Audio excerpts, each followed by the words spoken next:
menghadirkan Allah itu adalah Allah yang murah hati, maka kita juga murah hati kepada sesama.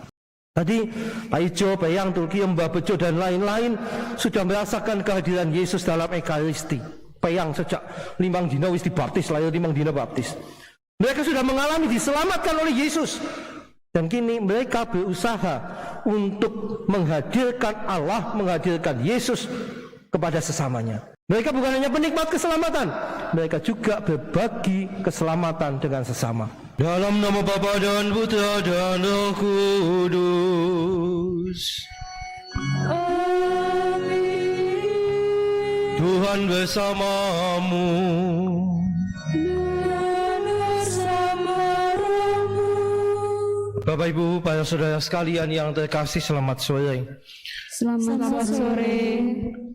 Kehadiran Allah dalam hidup kita ini seringkali kita lupakan. Kita tidak merasakan kehadiran Allah. Padahal Allah senantiasa ada bersama dengan kita sepanjang perjalanan hidup manusia di atas muka bumi ini. Yesus adalah kehadiran Allah bagi kita. Dan Ekaristi Kudus adalah kehadiran Yesus pula bagi kita. Kita diundang untuk hadir juga bagi sesama kita. Peleme Mbah Paijo, Mbah Bejo, peleme Mbah Bejo habis akhirnya. Sudah seminggu lebih si Paijo dan Peyang punya tugas yang minggu lalu sudah saya ceritakan, ngeteke peleme Mbah Bejo kepada umat di lingkungan Peyang yang sedang isoman, nggo tambah-tambah vitamin. Hari Jumat kemarin itu pelem terakhir diantarkan.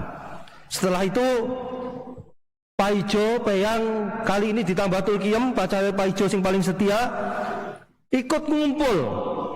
Nggak usah khawatir, kumpulnya pakai prokes, jaga jarak, nganggo masker. Nah, mereka kumpul-kumpul di situ lalu omong-omong satu sama lain. Si Peyang mengatakan, Mbah, ge peleme wis entong, berarti tugasnya wis rampung ya. Mbah Bejo mengatakan, iya, engkau ngenteni ana maning, engkau bagi maning. Tapi Pak Ijo menyela, Peyang, rumah sana rampung, gie, nyong untuk WA, lalu dibuka WA-nya Pak Ijo. WA dari ketua lingkungan, kali ini ketua lingkungan Pak Ijo. Jo, kien jaluk tulung ya, sisan lah, kowe mbagekna, ki ana sembako kaya vitamin, sekang ngomong Pak Yoki, nggo sing pada isoman. Yang mengatakan, "Boko tugasmu, Jo." Lah si wingi nyong wis ngewangi kowe, ya siki kowe ngewangi nyong bagi nang lingkunganku. Lalu Peyang mengatakan, "Gereja kok dadak ribut temen ya, bagi-bagi beras, bagi sembako, bagi obat. Gereja mau tugasnya sembahyang kok dadak bagi macam-macam nambah-nambah gawean." Lalu Mbah Bejo mengatakan, "Wis ngawul bae kowe yang. Ge, wis tau maca kitab suci apa wong maca Injil?" Oke, Injil minggu wingi kae. Yesus menggandakan 5 roti dan 2 ikan nggo wong 5.000 lanang kabeh. Wong kepetung, wong wadon, bocah-bocah, mongko wong lanang mangane akeh. Apa onek-onekna Yesus? Kok Yesus kurang kerjaan temen, dadak bagi-bagi roti, dadak bagi iwak. Kuwi pancen wis tugase gereja ya kaya kuwe. Wong gereja kuwi pengikute Yesus. Yesus mendadak mikir panganan apa maning gereja kudu kaya gue. Lalu si Peyang menanyakan, lah jane gue apa sih? Dadak bagi-bagi kaya gue, orang mau sembahyang tok. Mbah Bejo mengatakan lagi, lah ya gue, gereja gue, gue wong sing kepengin selamat. Lah selamat gue ora soal besok-besok nek wis mati. Siki aku wis mulai mikir keselamatan. Selamatnya wong urip apa? Sing lagi ngelih, lagi kencoten ya diwehi mangan. Sing lagi ngelak diwehi ngombe. Sing lagi lara diwehi obat. Lah kan kok ya kuwi jenenge keselamatan. Mulane ora usah protes, kowe kuwi ya melu ngewangi si Pak Ijo kae, bagi sembako, bagi vitamin sekang omone. Si Peyang tanya lagi, pancen Peyang ki jandak lagi gelem ngomong, ngoceh wae kaya manuk ya. Lah dening dadak kudu aku sing apa, Mbah? Mbok sing diane kena. Mbah Paijo, Mbah Bejo itu ada jengkel jajane, pancen bocah ngeyelan. Kowe Katolik ora yang? Ya Katolik, Mbah. Yakin Katolik? Ya Katolik wong begitu lahir 5 dina wis dibaptis kok. Mbah sih kepriwe? Nah, nek kowe wis dibaptis kowe Katolik, kowe kuwi ya gereja. Jadi ngomong gereja udah soal omone, udah soal DPP-ne, udah soal ketua lingkungannya, kowe juga gereja. Mulane nek gereja peduli kalau wong-wong isoman, kowe gereja mulane kudu peduli. Yo kabeh kudu peduli, kabeh kudu melu. Lalu Tulkia mengatakan, "Mbah, nyong ya melu lah Mbah. Nah, ya kowe rasa bagi-bagi ora apa-apa wong wadon. Wis kowe mbak melu ewangi kepriwe?" Tulkia mengatakan, "Nyong masak bayi ya Mbah." "Masak kok dibagi apa?" "Ya ora maksudnya iki lho Mbah. Engko Mas Paijo teh sayang kaya peyang kowe kan mubeng-mubeng kesel ngetena sembako kaya vitamin. Apa maning numpak pit ngontel. Engko nek wis kesel rampung baline mampir nggonku. Engko tak santelna panganan nang lawang rasa ketemu ya, Jo. Rasa ketemu panganane digawa bali dipangan nang omahe dhewek ngana." "Entuk kok ya Mbah kaya kuwi ya." "Ya entuk bayem." Wis pokoke kabeh terlibat supaya kabeh oh iya kabeh wong Katolik pancen wong sing gelem terlibat. Wis kana berangkat kana. Nah, lalu berangkat. Tidak bawa pelem lagi tapi tugasnya bagi sembako kayak vitamin. Nah, Bapak Ibu dan para saudara sekalian, itu bagaimana si Paijo dengan Peyang ternyata tugasnya belum selesai. Bagaimana mereka cerita mengeluh si Peyang ini bertanya kepada Mbah Bejo, "Kenapa sih kudu kayak kiye? Gereja mbok tugasnya sembahyang, merasa ngurusi macam-macam." Dan Mbah Bejo tadi mengatakan, gereja kudu peduli. Nek masyarakat lagi pandemi, gereja yang melu mikirna kepriwe carane ngadepi pandemi. Saudara sekalian yang terkasih, kalau cara pandangnya Peyang itu seperti tadi dan cara pandang kita seperti Peyang, itu tidak ada bedanya dengan orang Israel dalam bacaan pertama dan juga mereka yang mencari Yesus dalam bacaan Injil. Yang mereka lihat itu hanya sampai soal makanan. Pancen paling kepenak ngomong soal panganan apa maning orang mung diomongna ana wujude dimplok sisan. Soal makanan itu selalu menarik. Saya pernah mengatakan, coba kalau jagung manten sebelum pandemi, jagung manten, begitu pulang ke rumah, yang diceritakan dan yang ditanyakan orang yang tidak ikut jagung manten bukan mantene, mau panganannya apa. Dan orang mengatakan, nek kepengin ngumpul na wong paling gampang sediani panganan, kon pada teka mesti gelem. Tapi diundang kon nyambut gawe ora ana panganane, mesti pada wegah. Maka makanan itu menjadi sesuatu yang menarik. Dan seringkali kita seperti Peyang, kita seperti juga orang Israel atau yang dikatakan dalam Injil tadi, yang kita lihat hanya sampai soal makanannya saja. Burung puyuh yang dikirimkan Allah, mana yang dikirimkan Allah, atau roti, 5 roti dan 2 ikan yang digandakan oleh Yesus. Maka Yesus mengatakan tadi dalam Injil, "Saya tahu kok, aku ngerti kok. Kowe padha goleki aku bukan karena melihat tanda, tapi karena kamu sudah makan roti dan kamu kenyang, jadi kepengin maning." Padahal yang diharapkan masyarakat pada masa itu, orang Yahudi atau orang yang ada di sekitar Yesus saat itu, jangan hanya terpesona, terkagum-kagum pada mukjizat. Kalau hanya peristiwanya tok, apalagi makanannya tok, bukan itu yang diharapkan. Kalau hanya melihat mukjizatnya, nanti sama apa bedanya ketika kita nonton tukang sulap. Yesus itu tukang sulap nek gitu, jadi tontonan tok. Kalau yang dilihat hanya makanannya tok, berarti Yesus itu semacam dinas sosial atau yayasan sosial sing tugasnya membagi-bagi panganan. Tapi enggak, yang dimaui oleh Yesus dan juga dalam perjanjian lama, kalau ada mukjizat, apalagi mukjizat soal makanan, baik yang dilihat bukan peristiwanya, bukan makanannya, tetapi ini sebagai tanda. Peristiwa ini menjadi tanda Allah yang hadir bagi bangsa Israel. Allah dalam pribadi Yesus yang menghadirkan keselamatan nyata konkret bagi mereka yang menikmati 5 roti dan 2 ikan. Itu yang dikehendaki, yang diharapkan.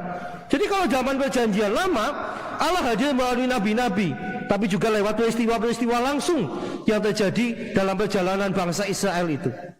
Dalam perjanjian baru, Allah hadir melalui Yesus. Dia yang berkeliling sambil berbuat baik, mengatakan sabda bukan hanya dengan kata-kata, tapi dengan tindakan nyata kasih sayang. Perhatian kepada orang sakit, orang yang miskin, orang yang tidak bisa punya pengharapan lagi. Ini Allah yang hadir. Pada zaman sekarang ini, Allah melalui Roh Kudus menghadirkan dirinya kepada kita, membimbing, menuntun kita. Tetapi lebih istimewa lagi, kehadiran Yesus tetap kita rasakan sampai saat ini, yaitu dalam tubuh dan darahnya yang kita sambut dalam perayaan Ekaristi. Hari ini juga hari ke-6 dalam rangkaian novena kita untuk Paroki Kebumen, novena Santo Yohanes Maria Vianney, pelindung Paroki Kebumen. Hari ini temanya bukan dipas-paskan, tapi memang pas gitu ya. Bukan saya yang buat tema, kehadiran yang nyata. Saya kutipkan doa yang nanti didoakan bersama. Imam Kudus dari Ars, apalagi yang memberikan kenyamanan di dunia ini kalau bukan kehadiran nyata Yesus dalam tabernakel? Bukankah itu sukacita bagimu saat merayakan Ekaristi bagi para peziarah yang mengunjungimu? Jadi salah satu keistimewaan Santo Yohanes Maria Vianney, Pastor Kudus dari Ars ini adalah ketika dia ingin sekali berharapkan sungguh mereka yang berkunjung kepadanya untuk mengaku dosa dan sebagainya, merayakan Ekaristi yang menjadi bagi dia kehadiran nyata Yesus di tengah-tengah umatnya. Saudara sekalian, Allah itu menghadirkan dirinya di tengah-tengah kita dalam segala situasi kehidupan kita loh. Minggu lalu kita lihat, ketika ada orang kelaparan, Yesus, Allah Putra nih, berinisiatif menyediakan makan dengan 5 roti dan 2 ikan. Itu artinya apa? Allah menjawab, hadirnya itu kehadiran Allah menjawab kebutuhan kita.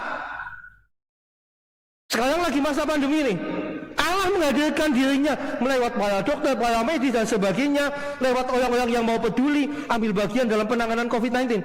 Itu kehadiran Allah yang membawa rahmat keselamatan, kesembuhan juga bagi sebagian yang mengalami sakit COVID-19 ini. Inilah cara Allah yang hadir. Umatnya kelaparan ya kasih makan, umatnya sakit kasih kesembuhan. Itulah cara Allah hadir.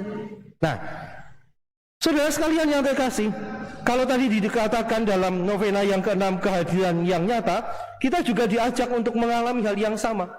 Tubuh dan darah Kristus, komuni yang kita sambut adalah kehadiran Yesus.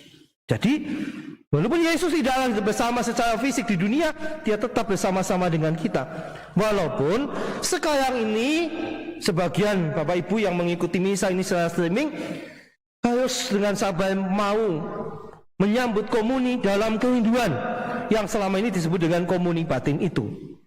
Nah, saudara sekalian, kalau Allah sudah hadir bagi umatnya, Yesus hadir bagi kita semua juga.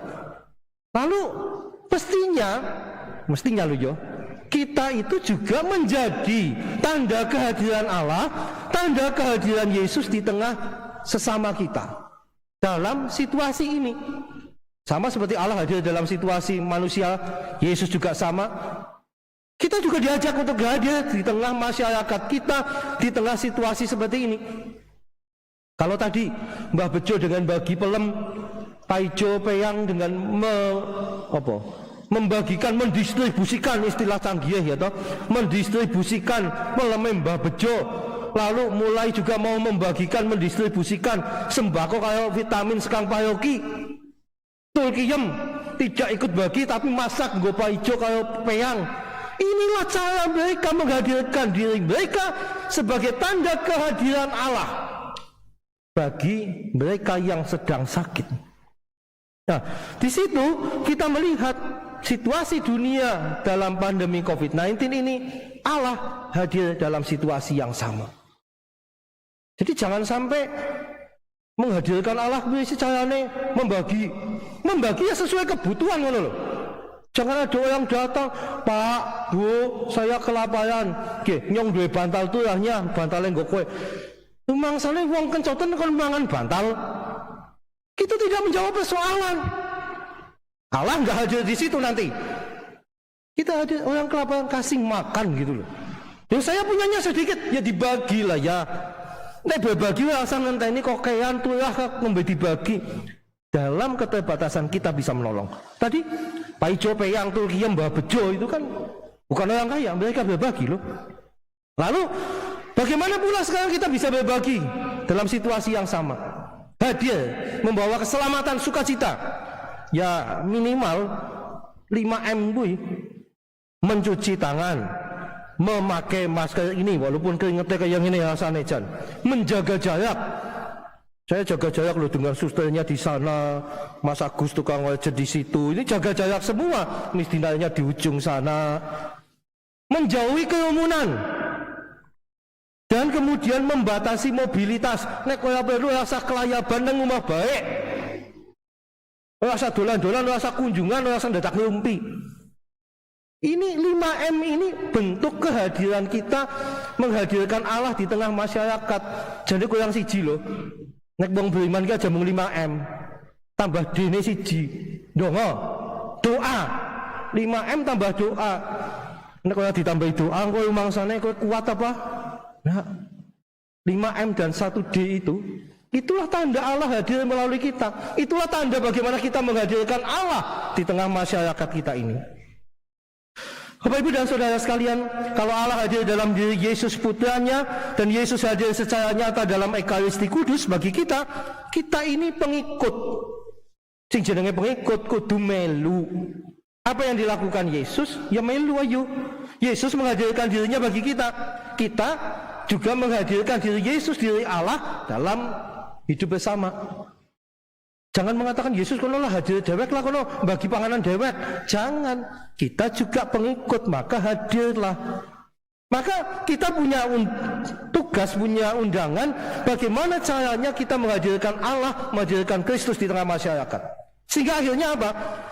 Orang lain akan mengatakan, oh kae wong Katolik pancen bagus banget loh. Oh kae wong Katolik melu ajarane Gusti Yesus, mulane jos. Itu tanda kita menghadirkan Allah. Tapi kalau kita nggak mau peduli, lalu orang lain mengatakan, wong Katolik kepriwe sih kae, jarene pengikutnya Yesus, Yesusnya jarene baik hati, jadi wong Katolik pedit temen ya, kon melu apa-apa bewegah. Itu kita tidak menghadirkan Allah, tidak menghadirkan Yesus. Kita jangan hanya jadi penikmat gitu loh.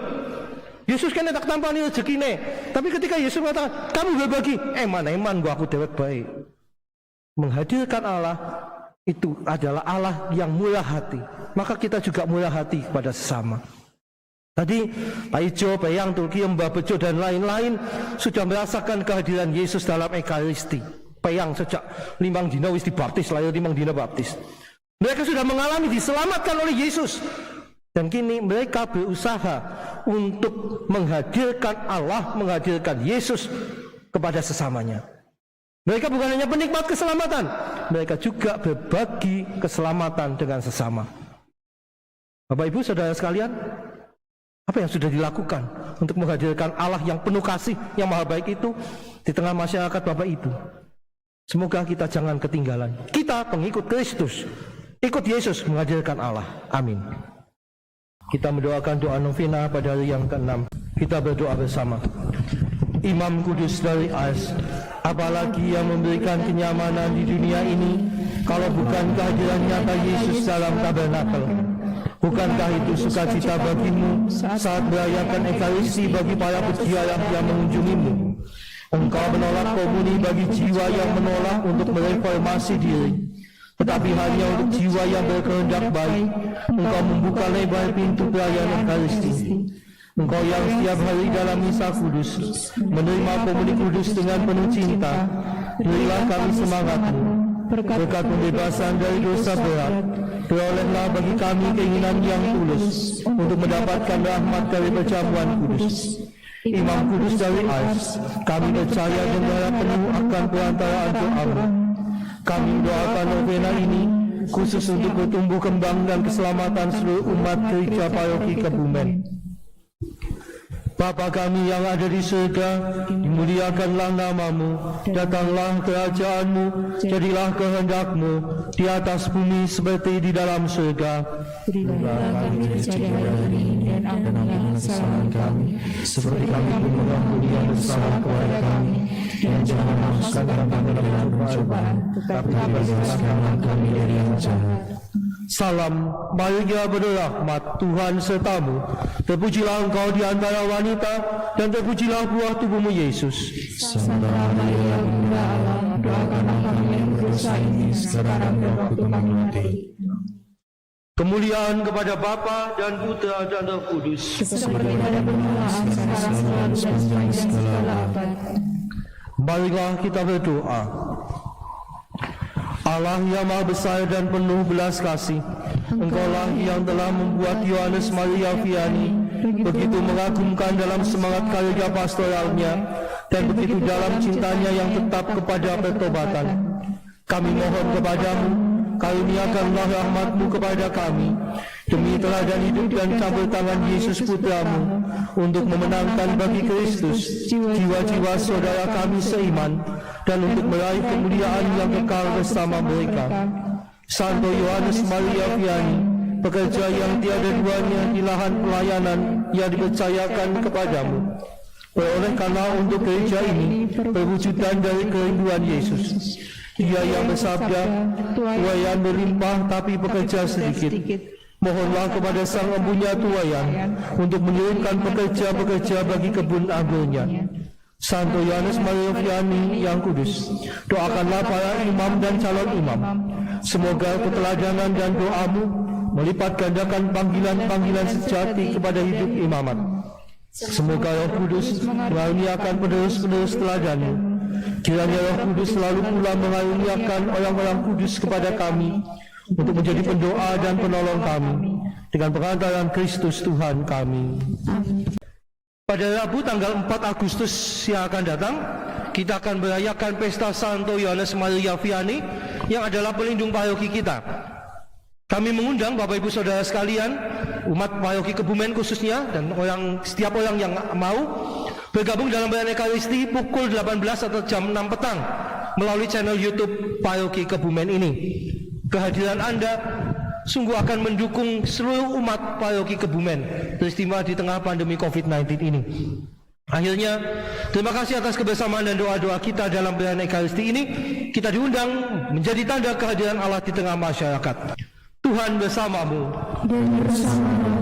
Allah yang Maha Kuasa senantiasa membimbing, melindungi, dan memberkati kita, keluarga kita, dan semua orang yang berkehendak baik, Bapa dan Putra dan Roh Kudus. Amin. Saudara sekalian, pergilah, perayaan syukur kita sudah selesai. Syukur kepada Allah.